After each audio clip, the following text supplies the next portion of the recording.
Allow me to share something with you. Before we continue, let me tell you something that you should dwell with for a little while. The tournament's own publicity team practically put out the red carpet for a 20-year-old from Manila, ranked 45th in the world, who entered one of the most prestigious and historically significant events on the entire WTA circuit without being seeded, expected, or even invited. Consider the implications of that. What it truly, structurally, genuinely means for women's tennis in 2026, not how it feels or how the highlight reels seem. We're going to start there today. That is the basis for the entire discussion. Because there isn't much noise going on surrounding Alex Eala at the moment. Enthusiasm for social media does not vanish as soon as the algorithm changes. The gravitational core of women's tennis is changing in a way that is quantifiable, verifiable, and indisputable. And Stuttgart, Germany, is where that change either becomes clear or becomes more complex. Here, context is crucial, so let's go back to the beginning of this chapter. One of the most legendary and traditional tennis competitions in Europe is the Porsche Tennis Grand Prix, which takes place in Stuttgart on April 13th. Zhang Qinwen, the Olympic champion, withdraws due to an injury. As is customary in these circumstances, the next eligible player takes her place. Eala is that player. On paper, quite ordinary. A footnote in the tournament bracket, a change in schedule. Stuttgart, however, did not approach it that way. Fans might now anticipate seeing Alex take over, according to the tournament's official release. Go back and read that. No, Alex Eala is now included in the draw. No, the bracket has been modified. Look forward since we know exactly what we have in store for you, so this is something to be thrilled about. At this level, tournament communications are crafted with care. Those words are carefully chosen, and whomever selected them was aware of the significance of Eala's presence for that occasion, and they were correct. Filipino communities throughout Europe mobilized within hours of that announcement, finalizing travel arrangements, starting group chats, coordinating flags, and buying tickets in groups. What had been gradually developing over the previous few months through lesser competitions had finally made its way to a European scale. And it came with the kind of organizational energy that most sports marketers strive to create artificially for millions of dollars. This was natural. This was real. And this was getting into a competition that has seen some of the most memorable moments in the history of women's tennis. This is something you need to focus on because it completely changes the tone of the discussion. Who isn't in Stuttgart? The top-ranked player in the world, Aryna Sabalenka, has advanced to the tournament final 4 times in a row and is perhaps the most physically imposing player in women's tennis at the moment. Her most recent final participation ended in a loss to Jelena Ostapenko in 2025. She has never won Stuttgart, for finals, and no titles. The 2026 draw does not include Sabalenka. Even if she isn't present, she somehow contributes to every discussion regarding this competition. Why? Because neither her ranking nor her results were the question that defined the run-up to Stuttgart. It concerned whether she had already been outperformed in another, but no less significant category. That question was raised by former ATP players Sam Querrey and Steve Johnson on their podcast, and it quickly gained traction in the tennis community. Is Eala larger than Sabalenka? Was the direct question posed. Does she surpass Coco Gauff in size? Without hesitation at all, Johnson responded. No qualification, no it depends, no cautious diplomatic hedging, a simple yes. But who is saying that? Steve Johnson is not a pundit in search of attention. As a former top 10 player, he has witnessed games when audience excitement turns into a physical force and where an arena's atmosphere can change the course of a set, a game, or a point. It cannot be written off as hype when someone with that level of experience makes such a claim. The sport must take it seriously. It cannot be dismissed as enthusiasm. John Isner went one step further and described what is occurring as quantifiable audience behavior that suggests something with real structural ramifications rather than as a cultural moment or a surge in popularity. Then he pinpointed its origin, a country with a population of more than 100 million, a huge, well-documented, and historically proven love of sports, and, until recently, no steady, prominent presence at the top level of women's tennis.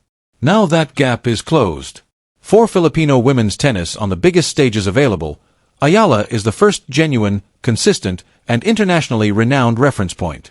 And as Eisner pointed out, if that kind of representation was present concurrently in both the men's and women's tours, the magnitude of that impact would be increased enormously. Ayala's circumstance differs structurally from every other player in that Stuttgart draw for the following reasons. Belarus is represented by Sabalenka. In American athletics, Coco Gauff has one of the most loyal fan bases. Poland as a whole is rooting for Iga Swiatek wherever she goes. These fan networks are fervent, devoted, and devoted. However, Ayala is not being followed by local zeal. It is not a single nation's pride to be seen in the stands. A global diaspora spanning several continents is following her, and behind that diaspora is a home audience of more than 100 million people who have never before had a figure at this level of the game to invest in, follow, or watch. Established tennis markets are actually unable to match the kind and quality of attention that is created by the combination of the diaspora and the underrepresented native audience finally seeing itself reflected at the top level of competition. It's not similar. It's completely different. For this reason, many people in the professional tennis world were really taken aback by the proposition posed by Steve Johnson and Sam Querrey. However, since outcomes and attention are two different things, we need to have an open discussion. Additionally, those two factors are not yet in sync for Alex Eala in women's tennis on clay in the spring of 2026. It must be stated clearly because that is the reality of the situation. Hard courts, Miami, Dubai, Indian Wells, fast surfaces, aggressive tempo, early ball striking, conditions that play directly into Ayala's natural game and allow her to dictate points before opponents can establish the kind of sustained physical dominance that slower surfaces enable, were all part of the performances that created this entire wave of attention in 2025 and early 2026. Clay's conversation is completely different. Not just slightly different, but completely different. Clay rewards endurance, physicality, patience, the capacity to build points over longer exchanges, the capacity to absorb and reroute power, and the capacity to outlast opponents who are equally dedicated to a lengthy match. It is a surface that, unlike hard court, encourages physical conditioning and penalizes early mistakes. In Linz, Ayala's 2026 clay campaign began with a composed, expert, and effective victory over Grabher. Calm, capable, uplifting, but not definitive. The question that everyone in the sport needed to know was still unanswered. Then came the match, which did offer a solution, but not the one the Ayala camp had hoped for. Former French Open champion Jelena Ostapenko, who is now defending the Stuttgart title after winning it in 2020 and 2025, is a player whose style is built around bold, reckless, even insane power that makes her really dangerous to top 10 opponents on any surface. She takes advantage of Ayala's 4-2 lead in the opening set. In the second set, she shot up to 5-1. A minimum of 3 sets seemed not just possible but practically inevitable given that position and that score. Traveling in a single direction. Rather, Ostapenko fully. All around. Ostapenko's final score was 6-4, 7-5. The weight of that outcome is real, substantial, and uncomfortable. It means that instead of riding high, Ayala arrives in Stuttgart bearing the new memory of a clay encounter that revealed particular, recognizable weaknesses. Gaps in the creation of points. When facing seasoned opponents that intentionally like turmoil and want games to feel erratic and unexpected, there are gaps in the capacity to control momentum shifts. Ostapenko is in the Stuttgart draw as well. Ayala still has 2 victories overall in the head-to-head match, but Ostapenko currently has the most recent result on the surface that is currently relevant, which is important in tennis. It is significant because it establishes a psychological template. It generates a template. Ayala was questioned explicitly about how she prepares for competitors who are physically bigger or more powerful, a concern that was resolved at the Miami Open. Her response was remarkable for its self-awareness and clarity. She stated that everything she does in training is focused on getting ready for precisely those opponents and that she is still actively working to increase her physical strength. This is essentially her own framing. It is quite uncommon to be that honest at the age of 20. However, this is the harsh reality of playing tennis professionally at this level. Being self-aware is not a weapon. Sets are not won by self-awareness. In the second set of a clay court match against a Grand Slam winner who is starting to discover her range, self-awareness fails to create the proper point pattern at 5-1. Stuttgart will require that sort of execution from the first ball she hits because results do that, and execution does that. There is already one thing that cannot be disputed or questioned. The audience is going to arrive. From the time she enters the court until the final point is scored, there will be Filipino flags flying everywhere in that arena. The mood will be unlike anything the competition has seen in a long time. However, professional tennis is ruthlessly, unsentimentally simple beneath all that noise, color, energy, and passion. The player who is positioned at the baseline must convince the spectators. Not only must she be there, but she must also fit the moment with her game. On the 2026 schedule, Stuttgart is situated between Linz and the Madrid Open. It serves as a link between possibility and proof, between adaptation and anticipation. Every single match in this draw has greater significance for a player who is still actively honing her clay game, establishing the physical stamina required by the surface, and learning how to close matches against opponents who specialize in that specific kind of chaos. Every outcome reverberates. Additionally, this is her first appearance on. Long before she even took a plane to Stuttgart, she made her debut in front of a European audience in Germany, which had been groomed for months by viral moments, podcast debates, organized diaspora support, and endless hours of programming. Tennis fans in Germany are not passive. They know. They are picky. They must earn their passion through what transpires on the court, not through what transpires on a calendar. This time, however, she made a distinction by portraying her arrival as something to truly look forward to rather than as a replacement spot being filled out of necessity. She is right in the middle of one of tennis's oldest and harshest questions with that kind of pre-tournament posture.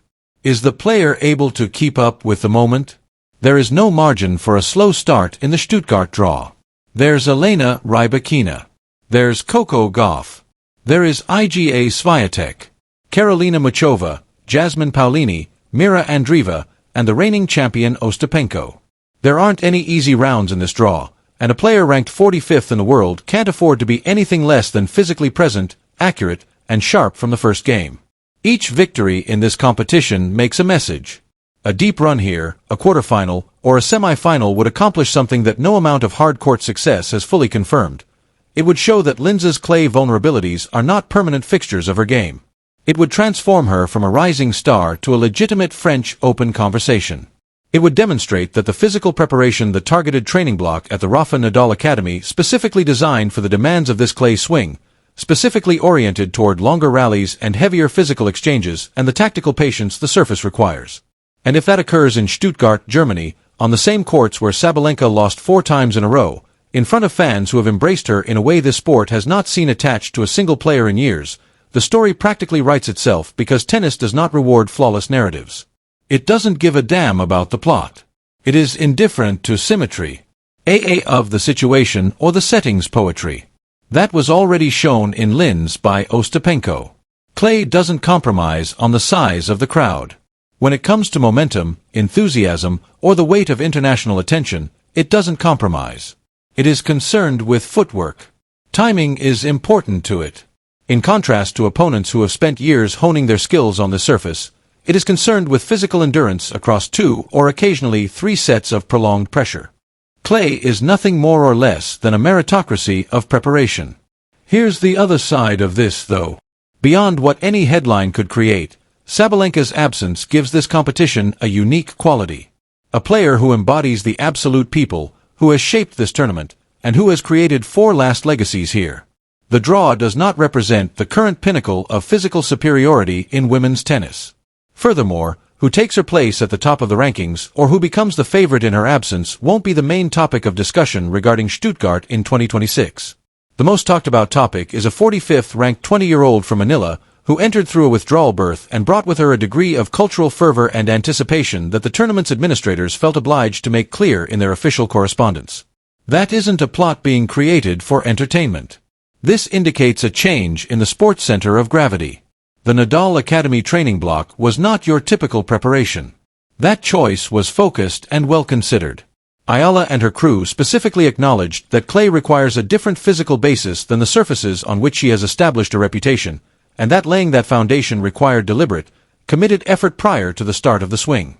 Only the matches themselves will determine whether that effort is enough to get her through a Stuttgart draw of this caliber. Now is the time. The moment, not one of the moments. The point at which everything that has been created through viral videos, podcast discussions, diaspora organizing, tournament announcements, and former top 10 players making unqualified claims on podcasts collides with the reality of elite professional clay court tennis, where the cultural phenomenon must coexist with the athletic truth, where the crowd energy must be matched by what occurs between the lines is real, powerful, and unprecedented as it truly is. Stuttgart is more than just another competition for Eala. It is more than just a rating exercise or a point opportunity. It's where her clay story either starts in earnest or its limitations are documented. With millions of people watching and opponents who have studied the Linz tape with a draw that offers absolutely no shelter, she must demonstrate that the attention was never ahead of the player carrying it when she steps in front of the biggest European moment of her career. The world has been witnessing a story about who she is now rather than what she might become. There will be Philippine flags. There will be a genuine atmosphere. The time will come. The only thing to wonder is if she will be as well.